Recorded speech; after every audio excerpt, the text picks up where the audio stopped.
requested, or if you would like to request a to-go travel prasadam and you haven't already, please come and see us downstairs so that we can make those arrangements. If you haven't already asked for a prasadam box and you would like one, please come see us downstairs immediately after class so we can make those arrangements for you. Thank you. Hare Krishna.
Jaya Radha Madhava Kunja Bihari Radha Madhava Kunja Bihari Jaya Radha Madhava Kunja Bihari Madhava Kunjadiyare Gopi Jana Balabha Girivardhari Girivardhari Gopi Jana Balabha Girivardhari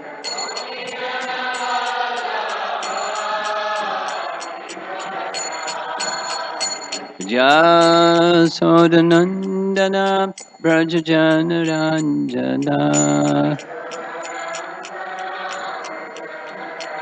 Jasodanandana Brajajanaranjana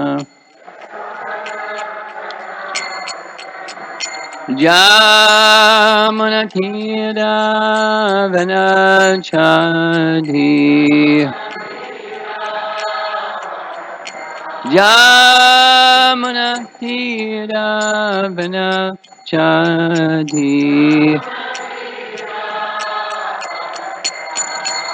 Jaya Radha Madhava Kunja Bihari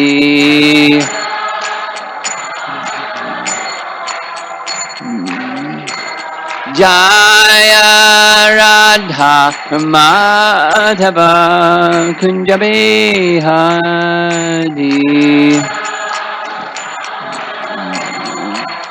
Kunja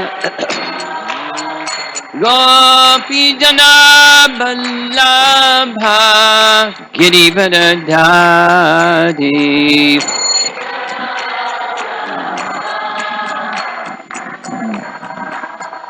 Gopi Jana Vallabha Girivardhari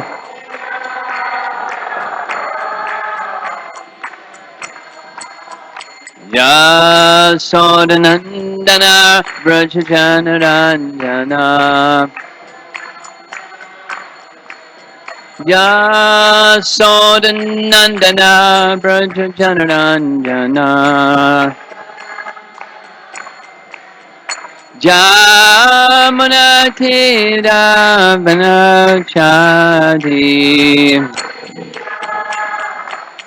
Yamanatira Vanachadi Jaya Radha Madhava Kunja Bihari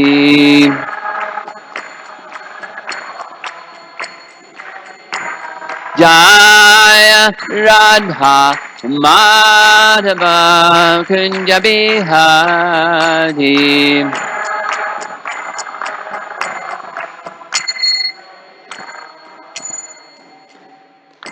Jaya Vishnupad Paramahamsa Parijagacharya.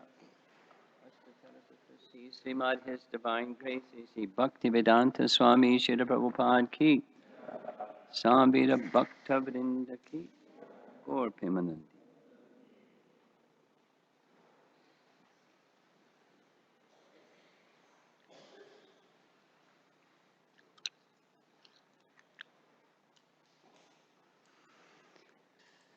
How many have already completed 16 rounds? Fantastic. I won't ask the next question. Very good. So you're well on your way to more than 32 rounds. Let's see. The Tyagi boys, they're generally at 64 no matter what, when it's a 32 round day. I don't know. Flickering mind. Could we, Subal, these two big lights, can they go down?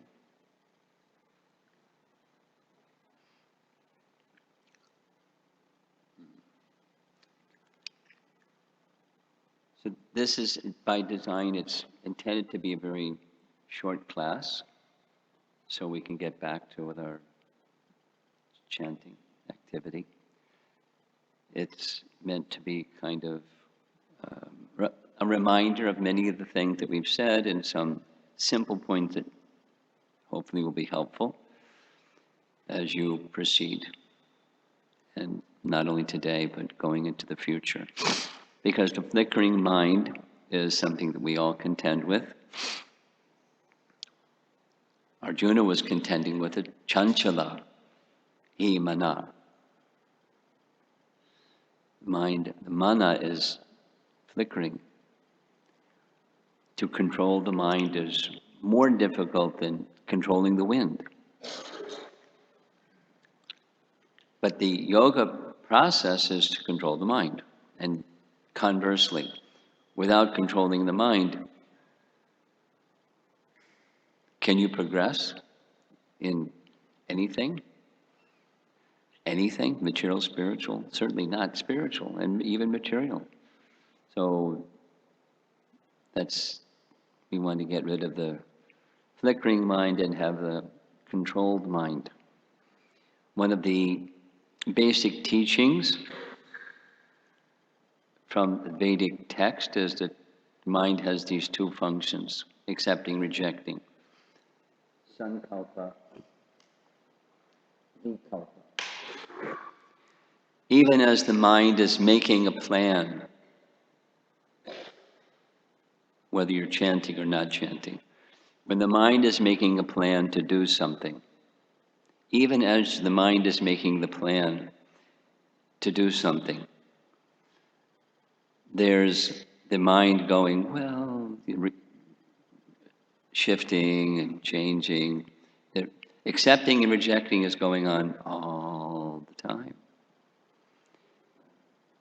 And the real interest of the soul is lost because of that noise. We heard several times this verse from Uddhava Gita.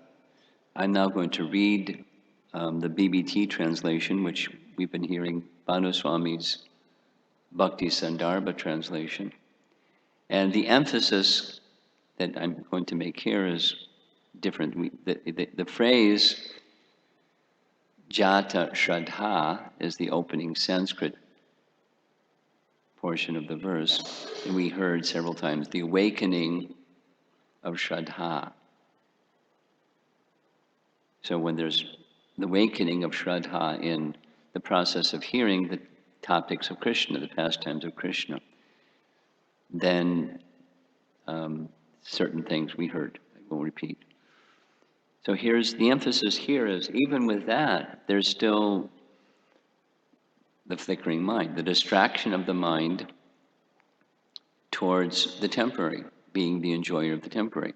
It subsides, potentially at least, subsides by the process of hearing, the awakening of faith in the hearing process. So here's the BBT translation. Having awakened faith in the narrations of my glories, being disgusted with all material activities, knowing that all sense gratification leads to misery, but still being unable to renounce all sense enjoyment, my devotee should remain happy and worship me with great faith and conviction. Even though he is sometimes engaged in sense enjoyment, my devotee knows that all sense gratification leads to a miserable result, and he sincerely repents such activities. So the distractions are, in generally speaking,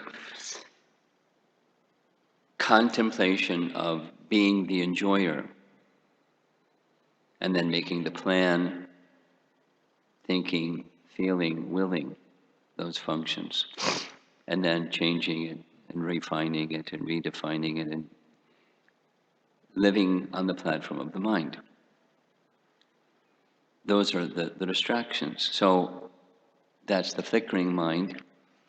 And something that helps is the power of regulation. It's a mode of goodness principle to be regulated as opposed to not, and making some kind of vow. It happens even early in the practice of chanting. Chant 1 round a day, chant 2 rounds a day, chant 4 rounds a day, etc., and be consistent. That consistency, the power of regulation, helps the flickering mind become less flickering. There's power in that vrata. The phrase at the bottom, this is from the verses written describing the 6 Goswamis, and it's often quoted, this particular phrase, Sankhya Purvaka Nama Gana Natibi. Sankhya means counting. So they, the perfectly liberated souls, were engaged in counting because they made a vrata. And so they would count. Perhaps you remember from Chaitanya Charitamrita, when Chaitanya Mahaprabhu was going to travel in South India, the appeal was made by Lord Nityananda. With one hand you have your beads, and the other hand you have that which is counting your chanting. So who's going to carry your cloth? So can take somebody to carry your cloth and your water pot, because you're going to always be counting. That's Lord Chaitanya. And the Goswamis and the followers of the Goswamis were trying to become followers. So Sankhya, and there's a power in that vrata to complete. There's a nice statement in Chaitanya Charitamrita. Of all the regulative principles, the spiritual master's order to chant at least 16 rounds is most essential. Now, that's Chaitanya Charitamrita. Another message was Sarvabhauma Bhattacharya, great scholar, philosopher, logician, became a devotee, became a devoted follower of Chaitanya Mahaprabhu. So he knew A to Z scripture. He asked Chaitanya Mahaprabhu, after he had become a devotee, of all the different beneficial things to be done that help one make spiritual progress, what is the most important? And the most important is one thing: chanting the holy name. Uh, there, he said, in many places it said, constantly. So if you can't chant constantly, at least 16 rounds. If you're strictly following, at minimum 16 rounds, that's our vow at the time of initiation, and prior to that we work towards it and try to maintain that before initiation and after this. It's, of all the regular principles, the spiritual master's order to chant at least 16 rounds is most essential. That's a good one to remember for the rest of your life. There's a little story I heard about a Vrindavan sadhaka. Although he was a Babaji, he was very strict in his sadhana. Some Babajis aren't, but he was. And he lived to be quite an elderly person, and this is near contemporary personality. I've never met the person. I just heard from local devotees that as he became older and older, it was more and more difficult for him to maintain his namavrata, his gayatris, and his chanting of the holy name. When it got to that stage, kind of like Grandfather Bhishma or Haridas Thakur, he just, what's the use of this body? And he left his body. Because what's the usefulness of the body without the name? He was so strongly absorbed in the name that the senses and the mind followed the name. We find this example also in the description of Raghunath Das Goswami. Hear that in a moment. This is from a previous presentation, but the ability to stay connected to one's heart space requires steadiness in our faith and practice. Two things, faith and practice. That nishtha, that leads to steadiness, that leads to taste, attachment, bhava, and prema. That steadiness from the heart, connecting from the heart, it comes with faith and practice. We heard this nice definition of faith. Faith in the bhakti process. There's within it, embedded within it is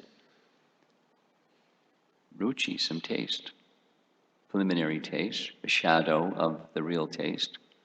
So that's that kind of faith, and then continuing practice.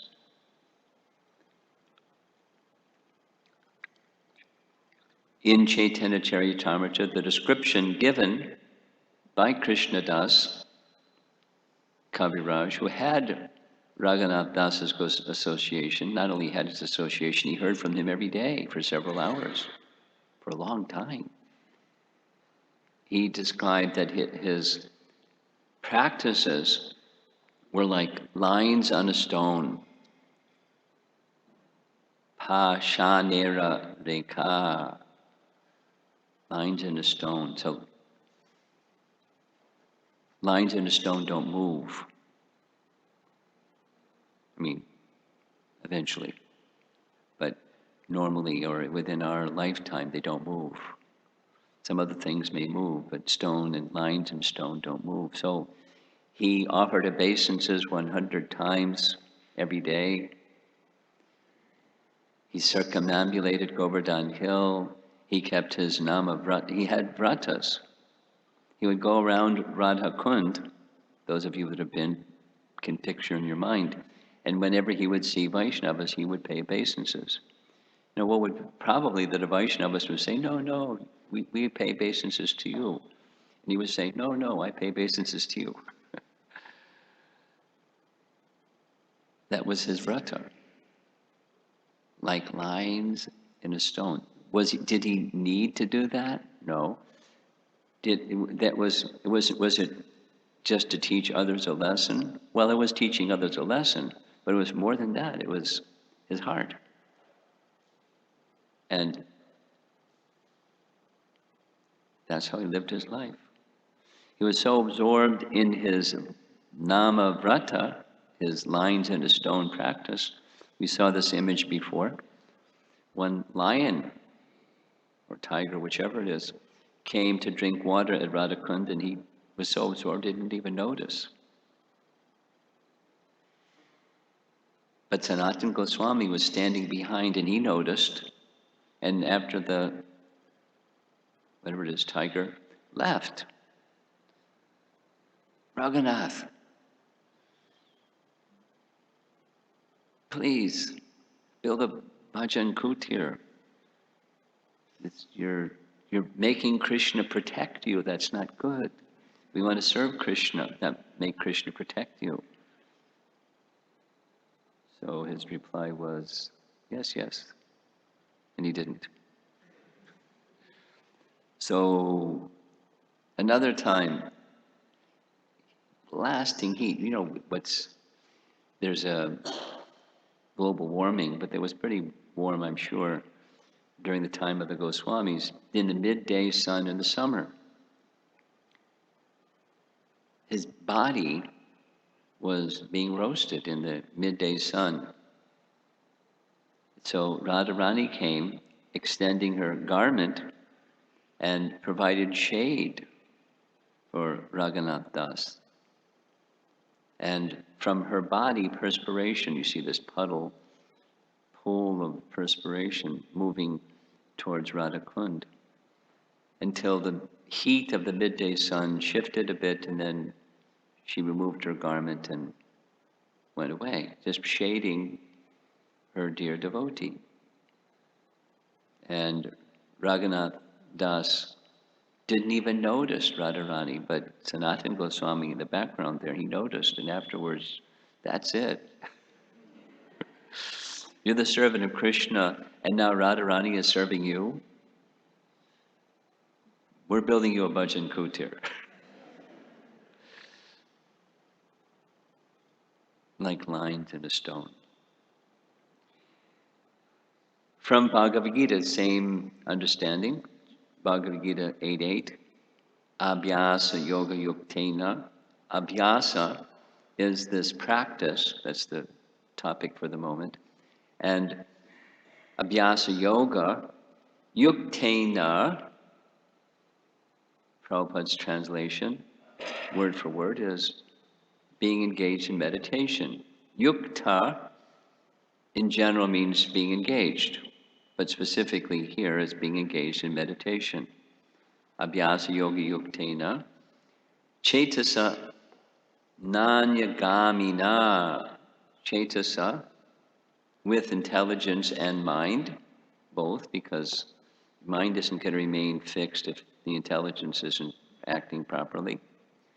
And nanyagamina, in Prabhupada's word for word, is without being deviated. Practice that's not deviated. Now, that's the no distraction program. But it takes practice, and it takes faith. That's the process. Cultivate the mind's consistently attending to the name in a pleasing and submissive mood. So this is a repeat of something earlier, this mood of service or attending. This is Sanchidananda Swami's phrase, attending to the name. We had this nice discussion about receiving, but there's also the doing, the submission. In our philosophy, there must be some endeavor. That's this abhyasa or prayasa, but it's a spiritual endeavor, and that spiritual endeavor is the submission. And then there's and service, attending to, and then there's the eagerness for mercy, because the name sees that submission and bestows mercy in the form of a taste. This is an image of a path in a forest. So how did that path in the forest get there? It happened just by some person or persons going up and down and up and down and up and down and up and down in the middle of the forest, and eventually it became a path in the forest. So when we come along, there's this path in the forest. So our mind is accustomed to being flickering, and we have to go up and down and up and down these instructions, abhyasa, yoga, yuktena, and then there's a path. The intelligence sees the path, the mind goes down the path, the legs go down the path, and off we go. The path of Chetasananyagamina.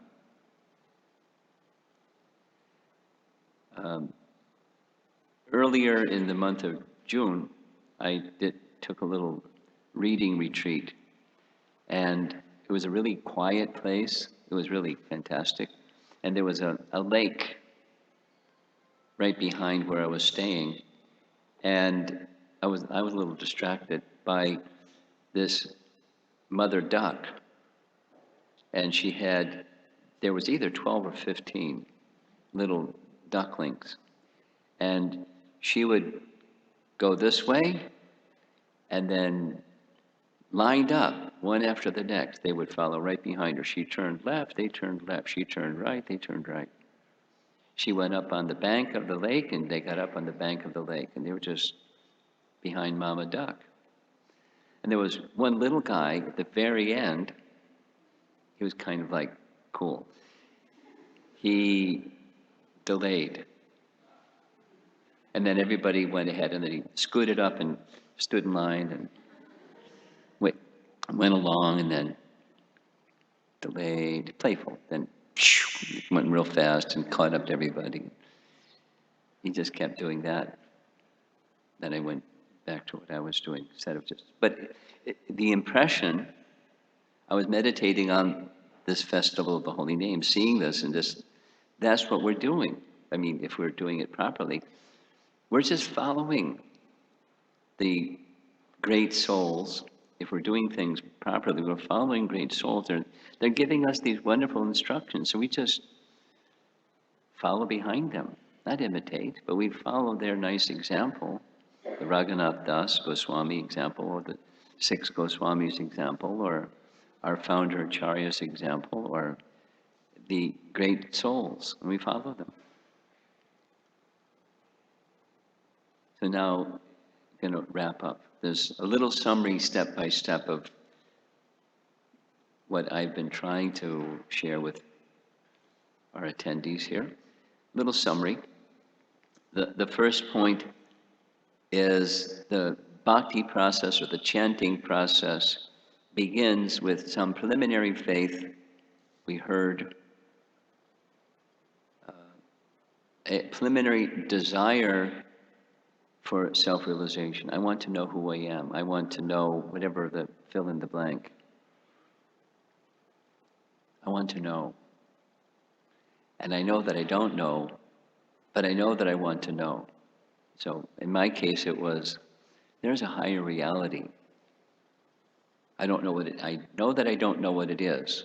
I know that a lot of people also don't know what it is. And they profess to know what it is. But I know there is, and I want to know it. I want to experience it. I want to be connected with that higher reality, whatever it is. According to Prabhupada's explanation of these stages of bhakti, this adau shraddha, comes, Krishna sees that and sends some sadhu, someone that is, at least is carrying that wisdom, and they transmit it nicely. And then when that bhakta or sadhu gives some bhakti, then the bhajana kriya stage begins. And then there's this numerical strength. Try chanting 1 round a day, etc. So numerical strength. And the encouragement that we've been hearing is with faith that it's going to take me to a good place, to knowing who I am, or knowing that higher reality, or whatever it is. that inquisitiveness. And the other word here is reverence. This has to do with something I found in Tattva Sandarbha by Jiva Goswami. And he explains abhyasa, or this namavrata, this Patanjali gives this really simple definition for something to be considered practice or abhyasa or sadhana. It has to have these three elements. Dirgha, prolonged, dirgha kala, for a prolonged period of time, something you do nairantarya, uninterruptedly, you do every day for a long period of time. And then satkara, with reverence, with confidence, it's going to take me to where I want to go. And if any one of these three is missing, then it's not sadhana, or it's not abhyasa. All three of them must be there, according to Patanjali, and he's the authority in yoga. And specific to the practices of yoga, these are the three elements. Sevita, this is this attending to, or cultivating, or practicing. And dridha bhumi, you become grounded. It becomes an established fact in your life. Practice becomes firmly established when it has been cultivated uninterruptedly and with devotion over a prolonged period of time. Jiva Goswami has a lot to say about that. I won't give a Tattva Sandarbha class. But part of his reason for saying this is there's all this glorification of the name. It's sufficient to do so many things, then just chant one name. Finished. So why prolonged? So he refers to this verse, Patanjali, and says it's because of the anarthas in the heart. They're very difficult to get on the other side of. Very stubborn, very pernicious, very difficult. It's not, the problem is not out there, the problem is not the bhakti process, the problem is the heart. And the impurities of heart, the anarthas in the heart. So therefore, all of that potency, it's likened to the power of the sun and then the clouds in the sky. The clouds in the sky don't diminish the power of the sun, but our experience of the power of the sun is diminished because of the clouds. And similarly, the anarthas in the heart diminish our experience of the power of the name. So we have to deal with the anarthas in the heart, and therefore practice is required. Three things. Cultivated interruptedly, that is every day, every day, every day, every day, every day, every day, for a prolonged period of time with faith or with devotion or with reverence towards the object, Vishaya, the name, with attending to the name. So it's good to you're going to do something regularly, you manage time, and it's really good if you can manage your time such that you can chant early in the morning. But time management is difficult for busy people, and certainly difficult for distracted people, because we have so many roles and responsibilities and stuff. So there's time management. That's an image that I use when I speak about time management, the spiritual approach. And so there's a pitcher or a jar, a jug, and then the teaching is there's big stones, then there's medium stones, and then there's smaller stones, and then there's pebbles and sand, and they'll all fit what goes in first? The big stone goes in first. You do it the other way, they won't all go in. So what's that big stone? It's time management. What's the most important thing? We're sometimes too busy to ask the question, what's really important to me? Deep, deep, deep inside. And then, you get layers and layers and layers. And just like I was sharing this yoga studio owner in Chengdu, I thought it was this, and I tried that on for a while. That wasn't it. So what's really important? What's my mission in life? Who am I? Or in Sanatana Goswami's terms, what am I? Ke ami. So if we're clear what's really important, then we can do our time management accordingly. Everything goes around, the big rock goes in first. Okay, so we're all the way up to number 3. We're going to get to 8. Sharanapati, we saw this term. This is one of Bhaktivinoda Thakur's terms. Sharana means surrender, and apati means achieving. Sharanapati is achieving, so we strive to achieve. There's Sharanagati, striving to achieve, and then achieving. And achieve through association of devotees, and then cultivate this Shraddha, which was at the beginning, but Shraddha in Bhakti is Bhakti Shraddha, which is endowed with Ruchi for Bhakti, culminates in the symptoms of Bhakti. We won't get symptoms of Bhakti. We'll get now you see it, now you don't symptoms, but permanent symptoms are in this Sharanapati stage. Now still the mind is flickering, and so we understood from Bhakti Siddhanta the importance of hearing. Now this is a receiving and an active effort. It's an act of trying to hear and recognizing it's beyond my power because my mind is more so out of control. Then we appeal for mercy. And when we can actually hear, this is another stage of try it. As soon as we finish, we'll do some chanting. Just hear. This was a very strong message from the last Festival of Holy Name. It's being repeated now. Just hear.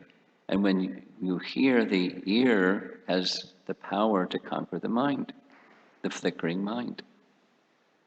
And, it comes and it goes.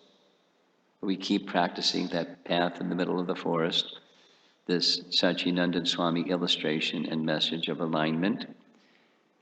We discussed this last Festival of Holy Name, so just a reminder, not going to go into the details. But sit in a proper posture, attend to the articulation of the sound and the hearing, orient the mind towards receiving the mercy of Krishna, the heart from the position of trying to please Krishna, and the treasure that's at the center is awakened. Then our acharyas described when the ear is hearing, the mind becomes conquered, and then we can understand, this is Bhakti Siddhanta, that the name and the person are the same. And this Nama Prabhu is a person who, or with whom, we can have a relationship, which is the theme of what this Festival of Holy Name is. And the Holy Name, Rupa Goswami says, enters into the courtyard of the heart. And when the Holy Name enters into the courtyard of the heart, according to Rupa Goswami, we'll have to wait and find out, But he says this is what happens. The mind becomes conquered, and the senses become inert. And it's just hearing and being in our relationship with the holy name. So we've been emphasizing from the very beginning, chant from the heart. From that place of shelter in the name. And then the developing of our relationship with the living name becomes accessible. There's steps. That's where the steps are taking us. So begin with the end in mind, right? That saying is there. That's the end. And then there's step by step by step towards the goal. So we have this opportunity to connect with Krishna in his Vachaka form, the form of Krishna in the form of his name, and make our way to Goloka. Sitting right here in Kishori's temple room, in the association of other devotees who are on a similar journey. So we can take energy from those devotees who are similarly absorbed, take energy from the deity form of the Lord, from Tulsi Maharani, who somebody will kindly set up Tulsi's, at least two, here in the temple room. And happy journey.